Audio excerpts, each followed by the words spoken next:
Ooh, Yeah. tasty. I like that. Yeah, that song kicks ass. Now, if I would have been heard saying that back in the 80s about a Firehouse song, I think I might have been pummeled by some of my AC/DC and Judas Priest friends. I mean, you think of Firehouse, you could think, go back to Beavis and Butthead and their buddy Stewart that always wore the winger shirt.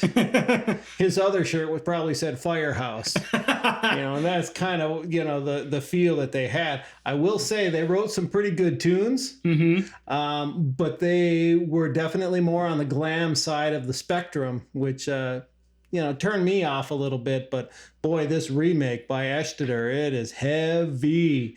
And like I said before, I'm not a big fan of the growl, but they did it in a very tasty way. Once again, kind of blending it along with a more melodic singer as well. Yeah. And they even had someone on the high harmonies on some of the lines that I thought were, wow, that's really cool. It sounded really, like, those particular lines sounded really 80s, and I thought that was cool. I also really liked how the opening was just the acapella, kind of like the original, where it's just got that really epic, big vocal sound. I thought that was cool, too. Yeah, and that was definitely a nod to the original, which I thought was cool. When I first heard it, I was like, oh, this sounds like it's going to be heavy, and then I was like, oh, man, I remember this song from the 80s. Wait a minute, who's this band?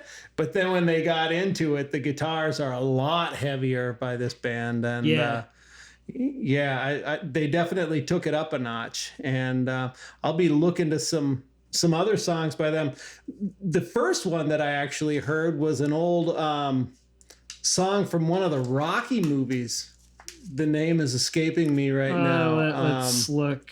Burning Heart. Yeah, Burning Heart. Survivor. By Survivor. The third, put them right up there with Europe as well as probably the glammest, lamest, bands that really hit it big back in the 80s. Yeah. But it's funny to hear these songs redone in such a heavy way, because really, they're not bad songs. Well, and that's the thing. I feel like that is what really lands this and some others on the short list of covers that are better than the original, is it takes a song that you can see potential in, and then it makes it good, frankly. Because it's like the original, it's like there's something there, but maybe it's just not been fully realized yet. When Zombie was remade recently, I really thought that was much heavier than the original 80s version of the song. By Bad Wolves, right? Yeah. And they took it to a different level. However, I'm guessing that the people were listening to Zombie back in the 80s probably maybe didn't appreciate that remake as much, because it was way different. Yeah. I like how Teshtader definitely, tipped their hat to Firehouse and the original. But then moved on. Mm-hmm. And it's interesting, too. I'd be curious to listen to the rest of their discography, because all of these playlists that they're on are black metal and death metal playlists and stuff like that. So I'd be really interested to see where they go with their sound when it's not doing a cover. Yeah. Because I based on that, they clearly have the technical prowess to make some pretty awesome stuff. Absolutely. And I want to hear more from them for sure. Yeah. So my next tune is actually, I said that the other one was the first one that I found on Instagram thanks to the podcast. This is the second one.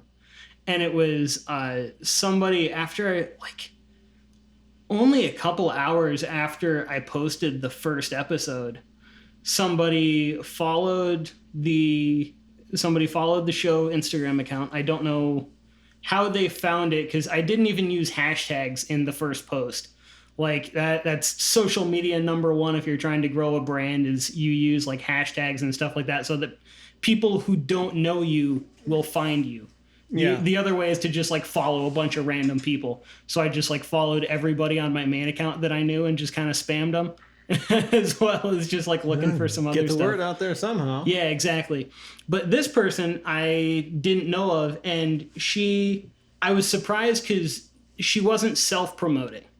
Because usually you get something like that where it's like a podcast and they're like, oh, we show off small bands and stuff like that. Usually it would be self promotion of like, hey, check out my music. And this person just said something like, hey, you should check out this other person, Elda Wild. She's doing some really cool stuff. And I was like, okay, sure. So she had an album that she released this year in July, and it's kind of poppy, very well produced. And this song "Recovery" I really like because it's just got a beautiful vocal arrangement.